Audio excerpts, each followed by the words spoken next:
Politics, they say, is dynamic. Just when you think the terrain is settled, a new move reshapes the conversation. Hello and welcome to Discourse on Global Television. I am Priscilla Obasi, and today we're talking about something trendy, quite interesting, of course, in the political space. Now, recently, former Governor of Kogi State, Yahaya Bello, announced his intention to contest in the Kogi Central senatorial seat ahead of the 2027 elections, a seat that is currently occupied by Senator Natasha Akpoti-Uduaghan. This has sparked lots of conversation and debate on the internet space, and I believe in the community of where these two prominent figures come from. We have a political analyst, interestingly from that senatorial district today, to help us analyze, to dissect, and to share his own view, on this situation. You get to meet him after this break. Please stay with us.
Welcome back. Before we went on that break, I informed you that we have a political analyst here to dissect a conversation, a trending conversation.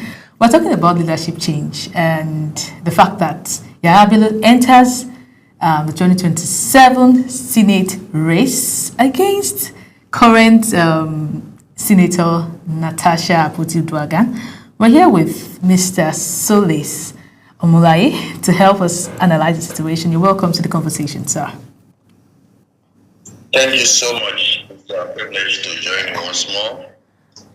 Okay, so far, let's start with the good works of Senator Natasha Akpoti so far in Kogi Central. What would you say about it?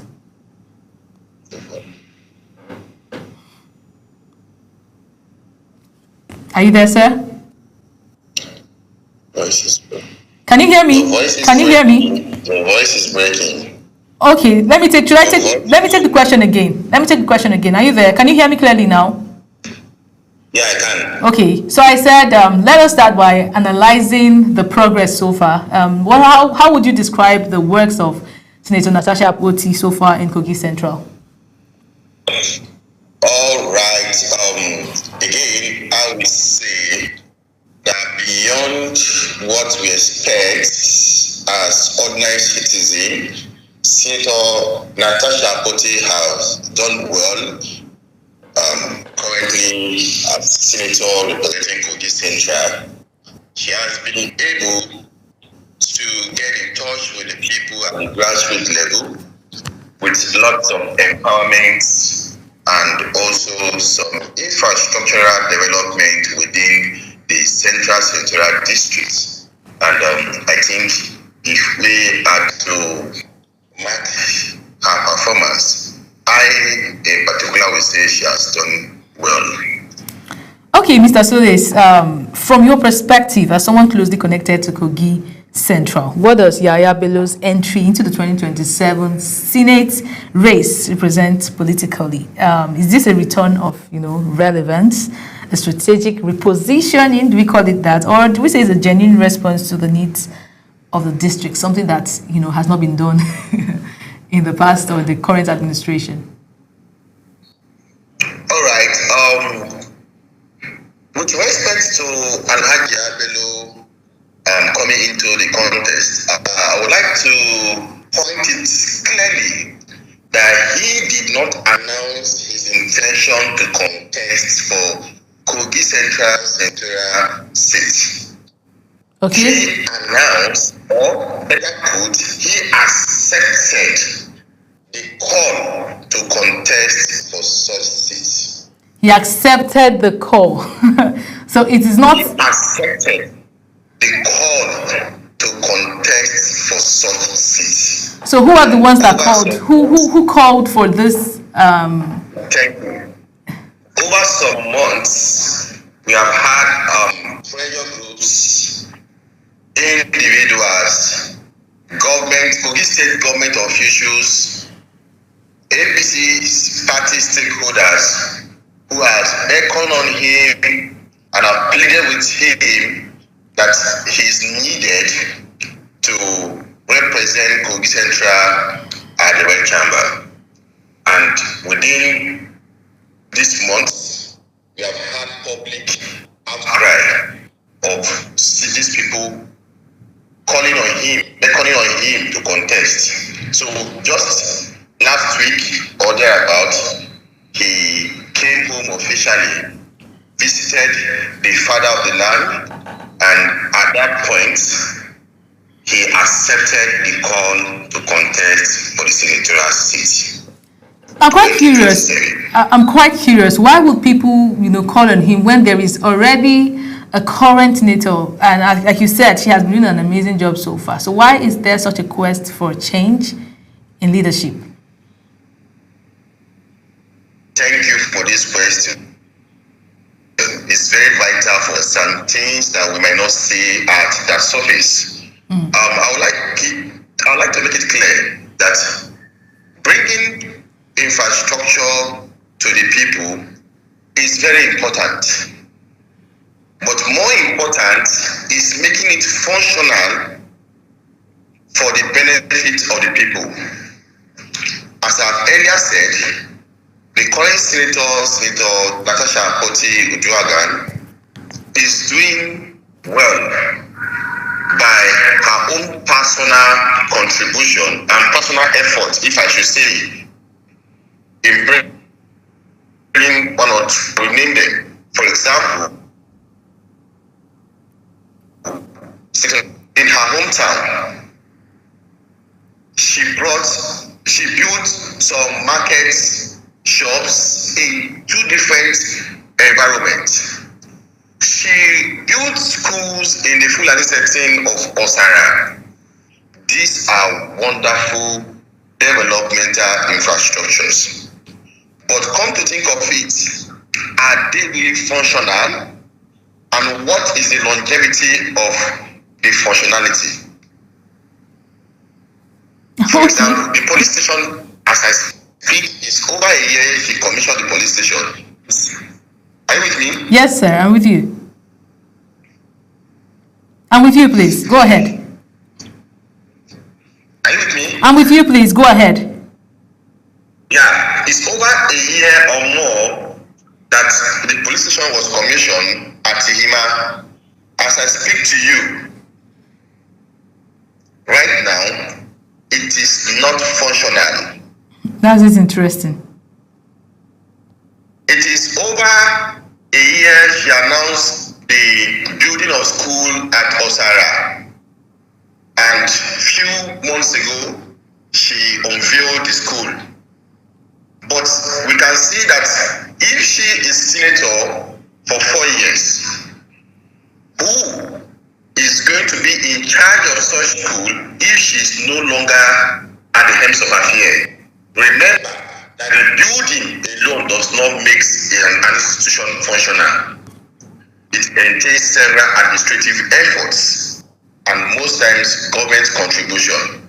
But we have a senator who is not in good terms with the government of the day, both at federal level, at state level, and the local government level. So most of what she's doing it at the right time, but without a think of longevity of function. But if the people of Kogi Central, it doesn't really matter who is at the position or at the top of the helm of affairs when a project like this is being carried out. Anybody can be assigned to move, be in charge of whatever infrastructure she's putting in place. So I don't think it's a problem. I don't really see that as a problem. But if the people of Kogi said, let me open to you how it becomes, it's not a problem, okay, but how it becomes useless to have a structure that is not functional. what makes it not functional? Are we saying that she has not put people in charge of these things, or the people are not willing to be part of it? What really makes it not functional? It's not in use. So nobody has been assigned to. Let me make it clear to you. Let me make it clear to you. Now, you have a police station for over a year. Mm-hmm. And because you are not in good time with the government, or you did not properly hand over such structure to government, there is no single police in such station. You build a maternity center,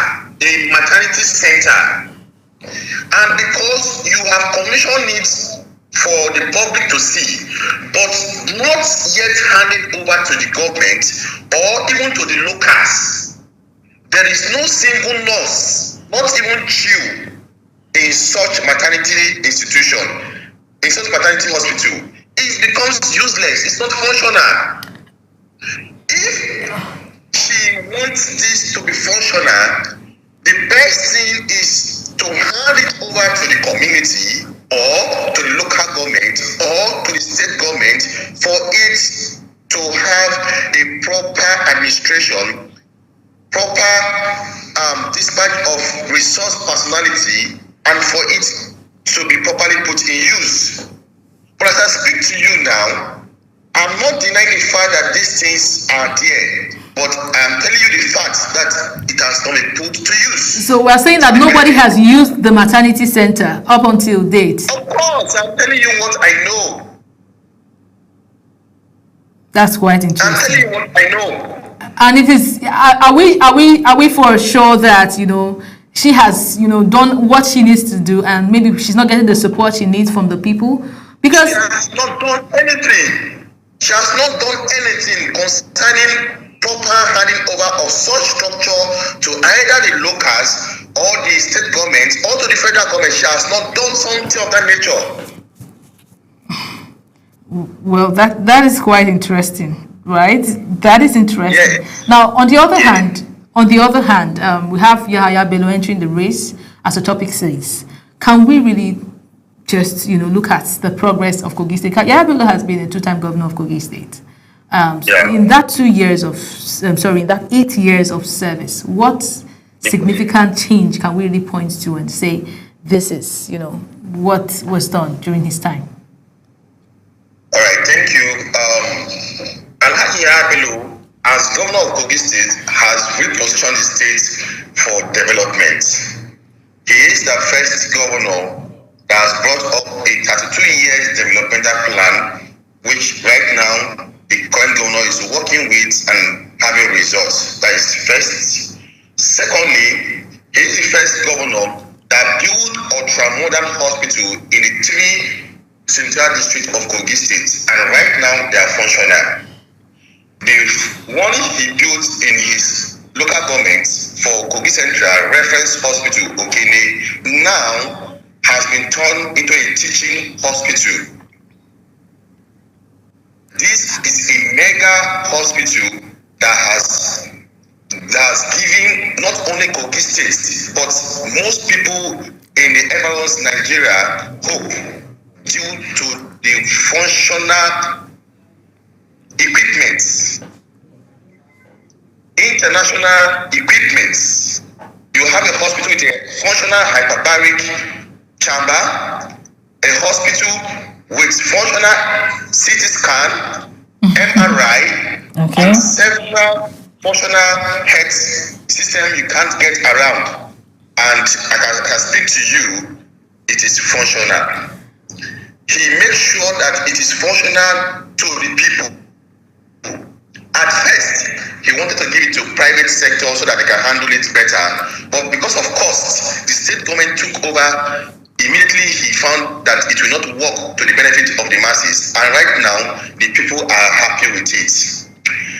Yahaya Bello, as the governor of Kogi State, built 2 universities.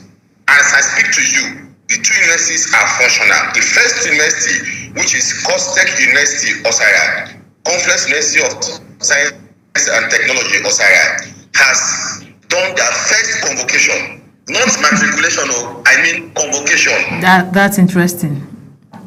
And this same university is currently running School of Medical Sciences, currently having their department for law. When you get to such school, you will see the infrastructure, you will know he has done better. And not only better, he gave it a functionality. The governor that also built the second university, which is Kogi State University in Kaba. As I speak to you, they have their students currently as third year entry. Functional. This not to talk about several modern schools, modern secondary school he built across the state. So in health, he has done better. In education, he has done better.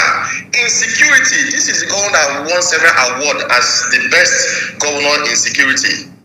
But we still have insecurity in Kogi State currently. I'm coming. I said because during his time, even Kogi State is bounded by 10 states. Okay. He was pragmatic enough not to allow the invasion into any part of the states. Currently, we have insecurity in some parts of Kogi West, which is the Kaba side. And this is because of what Kwara is depositing around there. So I can say that in the indices we can use to see the performance of a governor, Alhaji Abelo has done very better. And we can trust him, or the people are saying they can trust him to represent them at the Red Chamber. Okay, during this festive season, we had lots of people stranded in the Lokoja Kogi State axis. What would we say is is it not part of? Are we not supposed to see, part of that development that you just mentioned reflect on the roads? Okay, thank you so much for saying so. I told you that Kogi State is bounded by at least 10 states. Okay. From the north, from the south, from the east, you pass through Kogi State. And here in Kogi State, you have the federal route running across the state.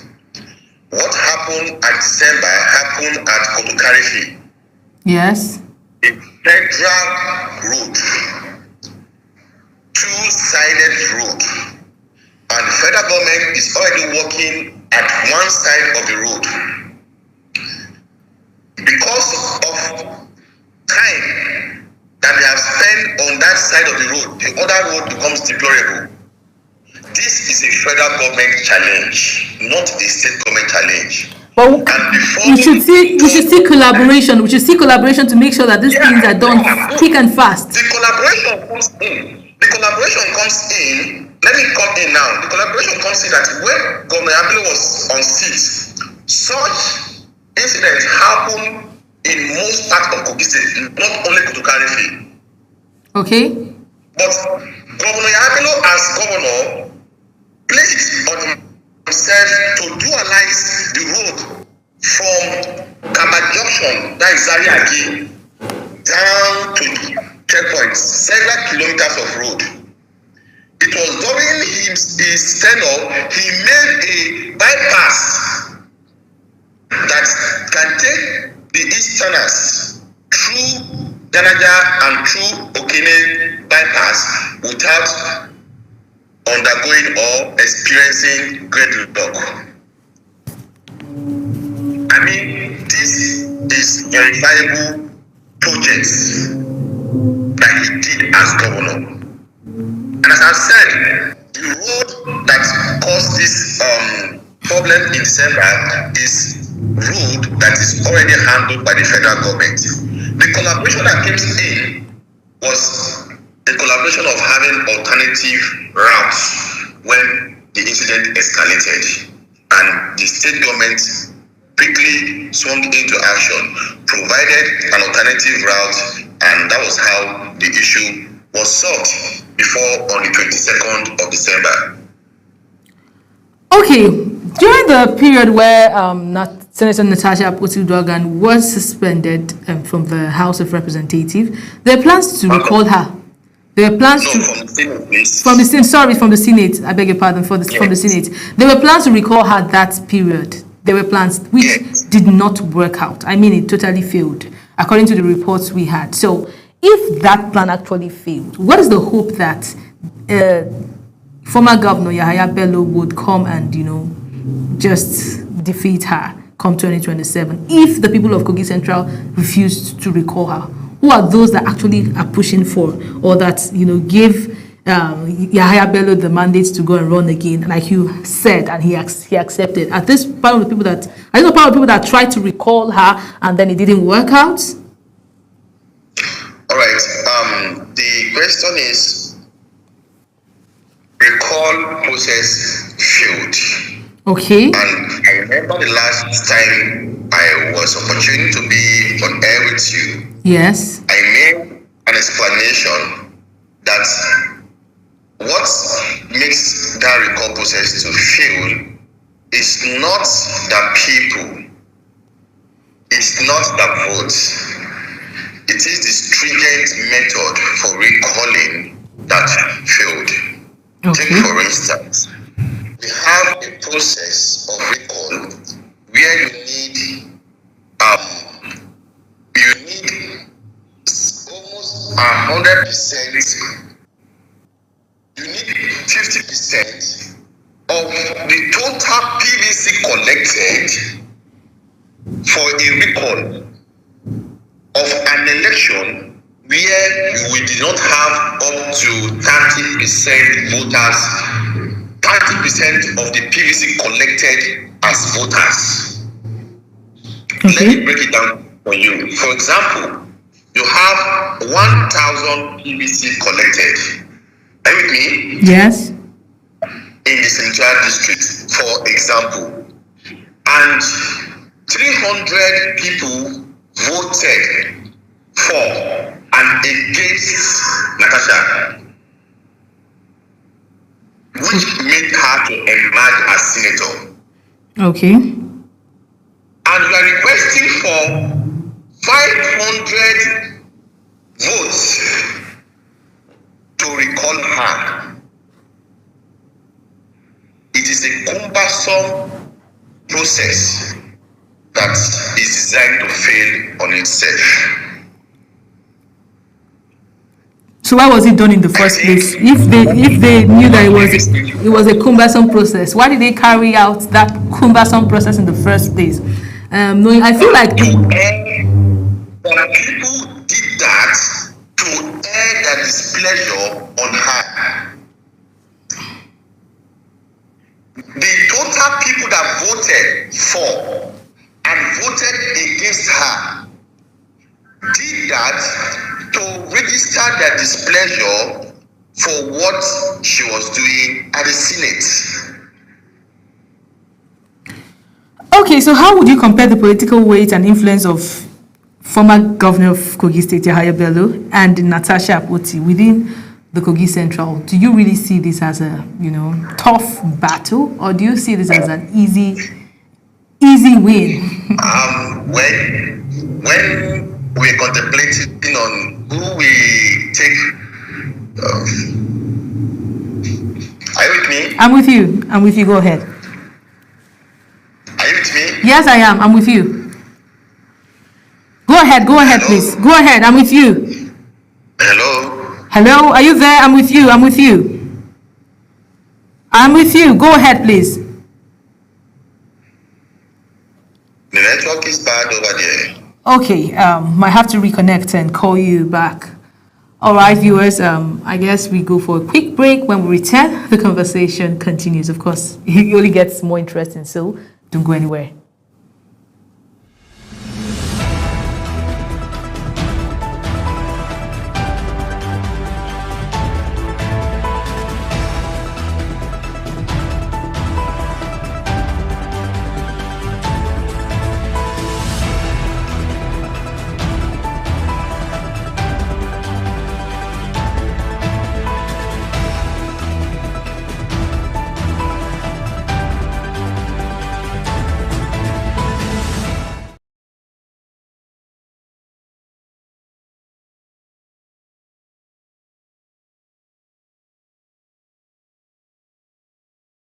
All right, we're still here discussing the political change about to happen in Kogi Central.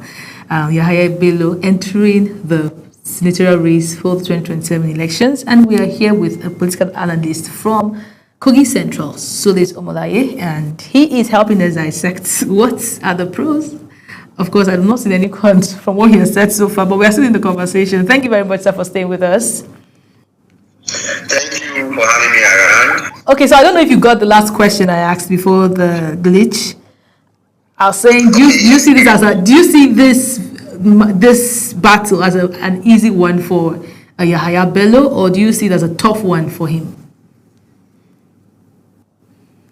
All right. At first, there is a cons. I told you that Senator has done well. Okay. In connecting with the grassroots. Okay. She has done well in providing infrastructures like maternity clinic, a police station, building of 2 different market spaces for our people, and lots of empowerment she has done, right? Yeah. So I wouldn't want to be taken out of context completely. She has really done her part and she has done well. Okay. Concerning comparing what could be between the tussle for the seat of Senate between Senator Natasha and His Excellency Alhaji Abelo, I see it uncomparable. I see it to be a contest that won't be tough.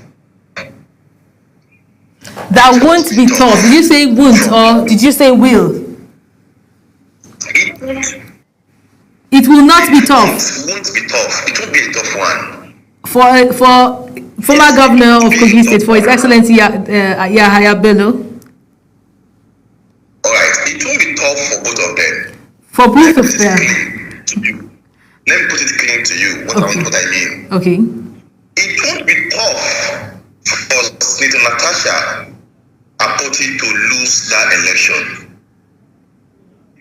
It won't be tough for Alhaji Abelo to emerge victorious in that election. You might need to break it down, please, because you are saying the same thing, and it won't be tough for Senator Natasha to lose that election. So are you saying she's going to lose? I'm saying so. If both of them contest in 2027, watch it. Watch it. Wow. Why you? Okay. Let's compare. Okay. We'll compare. Senator Natasha has given the people a maternity home in Central. And Yabelo gave the people a teaching hospital, a world-class reference hospital. Senator Natasha has given... He gave them while he was governor. Please, let's not forget the context, because you can't expect a governor, you can't compare achievements, right? But I think it should be equity and not equality at this point. Okay, why Senator Natasha while she is a senator, she gave the people a maternity home. Okay, very fair. While Governor Abelo, when he was a governor, gave the people a teaching hospital, which has become a world-class reference hospital. While Senator Natasha is a senator, she gave the people a maternity home, a school. Okay, let's say a school in Osaka. A primary or secondary school? Bello, as a governor, when he was a governor, gave the people a university, a functional university that have graduated several good numbers of graduates. So when you compare, you will see that though you can't compare the seat of a senator and that of a governor. Exactly. But when you compare what the people have actually benefited from 2 of them with the position they have been privileged to occupy, it is not comparable. But rumors have it that Kogi civil servants were owed salaries for a long time. And I happen to serve in Kogi State. I actually served in Kogi State. So I can say one or two about Kogi State. The rumor is true. And I'll put it straight to you. When Governor Abelo was governor, for over a year, most civil servants were owed salary.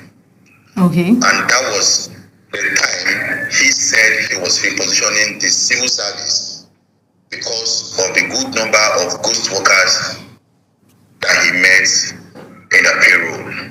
So the workers had to suffer the burnt effect. I will say it and say it again and again. In that time, I never, when it went beyond 6 months, I never gave support for such process. Okay.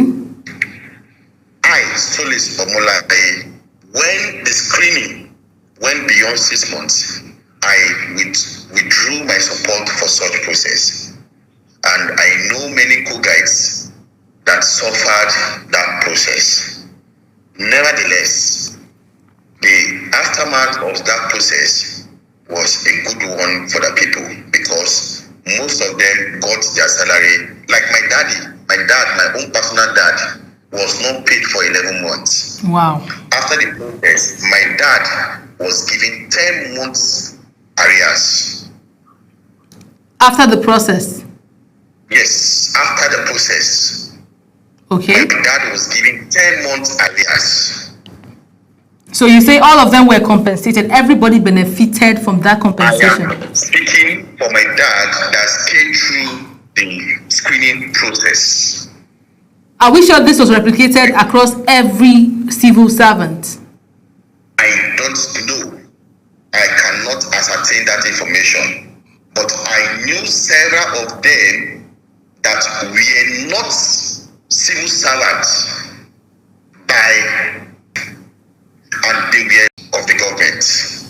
You can't have people in the payroll that are not in their duty post, their primary place of assignment. People who forged results to enter into state civil service. My dad stayed for 11 months without pay. He was a level 15 officer at the local government level. And I can say that after the whole process, which he suffered, I suffered, he was paid 10 months straight away as arrears. This will not make it to the social media because most of the people that are cut out of the civil service due to their illegal entry were mostly the one that are shouting on social media. Well, since after then, I have not heard of people complaining much about salary. Even till now that his successor took over, they were all paid. Okay, so we see that Senator Natasha Akpoti-Uduaghan has focused on the grassroots, really.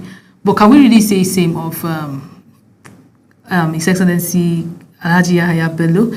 Can we really say he has focused on the grassroots? Yeah, you have mentioned that he has built schools, universities, but I can tell you that people that attend such schools and universities don't go there on scholarship basis.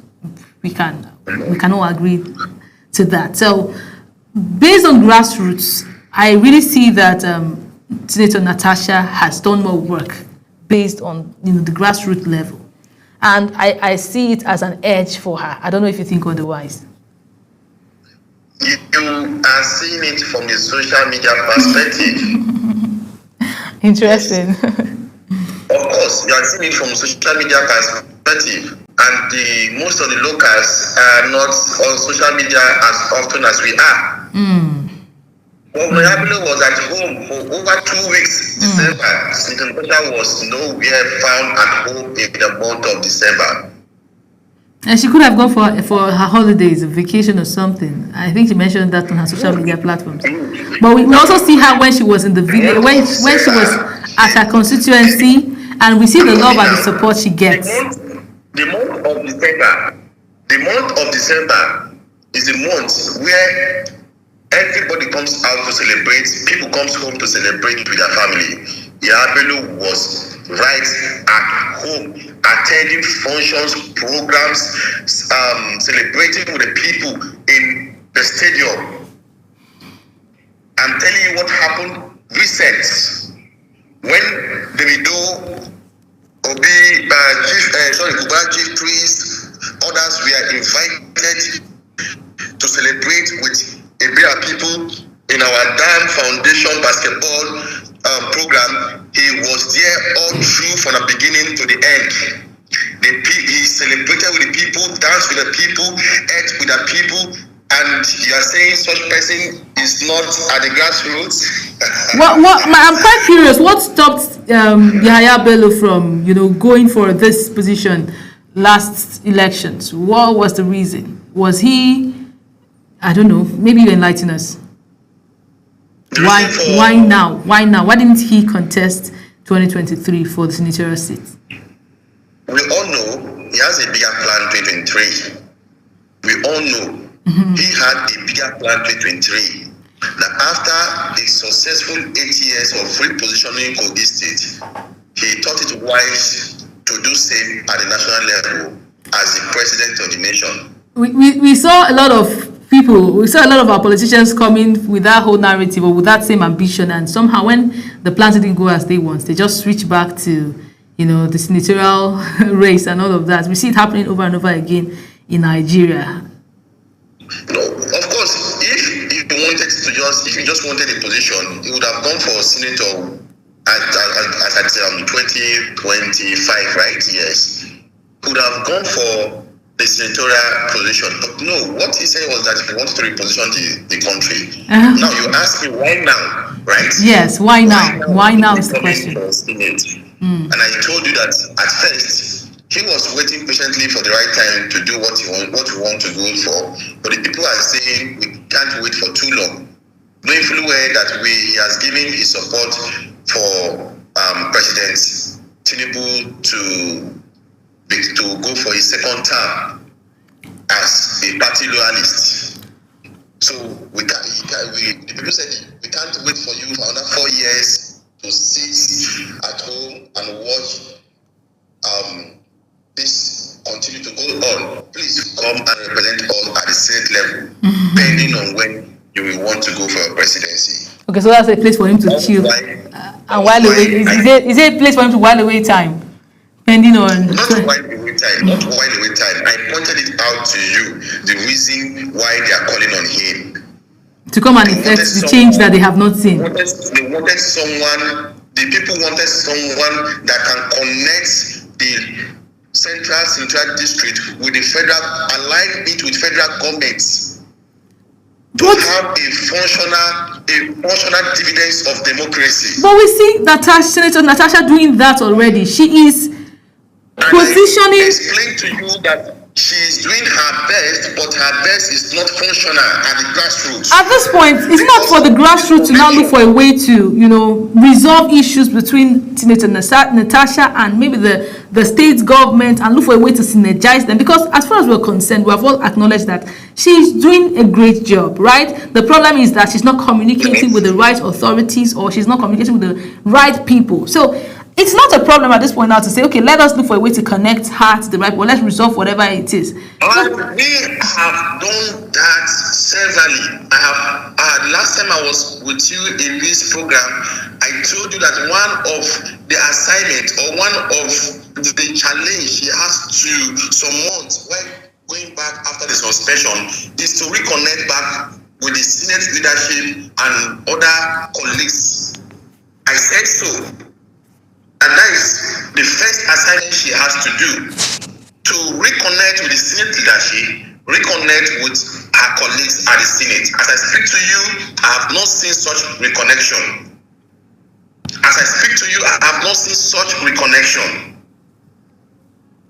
She keeps repeating what she continues to repeat as a harm to the Senate. They are just overlooking it because it has become a distraction to them. at the state level, my governor has met with her in an occasion and provided a platform for her to be reconnected, but she threw it out. When she won her case as a senator, the governor, even Governor Abelo congratulated her, but she threw that away. That is not what leaders does. When you have your people at heart, you disagree to agree. You create room. You build bridges. But she keep burning them. So it's not that the people below is an allegation yet to be proven, and it remains an allegation.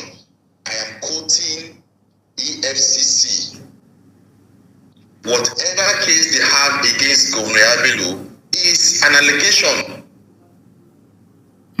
I'm not speaking. We need to research that, really. I'm quoting EFCC, please. I'm quoting EFCC. Okay. That whatever case they have against him is an allegation. And as a former governor for 8 years, the possibility of having a misappropriation of funds or thereabout as an allegation is possible in Nigeria. But what we need to see is the end of the case. If the allegation becomes true. But as at this point, even EFCC are still calling it an allegation. And we have to abide by that. Interesting. Okay, now I want to ask this, and I really want you to be unbiased. Why do you, looking at, say, Senator Natasha Oti Uduaghan's tenure, where do you see gaps that, Alhaji Yahaya Bello can fill, and vice versa? I want to look at both personalities and tell me their strength and where they can, fill in for each other in that strength or weaknesses, per se. All right. I think what I will say, not thinking, what I will say is, Senator Natasha Apoti is a politician like Yabelo. The strength of Senator Natasha Apoti is her ability to swap public opinion to her ways. To swap public opinions that will fit in her narratives. Also, she has proven to be someone who is ready to give back to the community. She is ready to give back to the community. She has proven that before she became a senator, and she has done that better even as a senator. Okay. But then, the weakness of Senator Natasha, which I see as strength of Alhaji Bello, is the fact that a leader ought to, at heart, buy up personal grudges, not holding personal grudges for the interest of the people. For example, Alhaji Bello lost primary in 2015 to Lex Audu. He never went all out against the party or against the candidates. Are you with me? Yes, I'm with you. It ought to be a grudge that this election that I lost and I come out as a runner-up is something that maybe they did to, they stole the mandate from me, but he didn't go all out against the party. He didn't go all out against the candidates there until God said you will still be the one to be in the position. But take Senator Natasha, for example, immediately she loses anything, she goes all out. She goes all out to pull the hell against whoever she thinks makes her lose. She calls the person out with all forms of criminal allegations, making sure that whatever bridge that remains is burnt down. That's where I see the strength and the weakness of the both. And if they can align, we'll be glad, because to me, both of them are assets to Ibia land, to the Kogi Central people.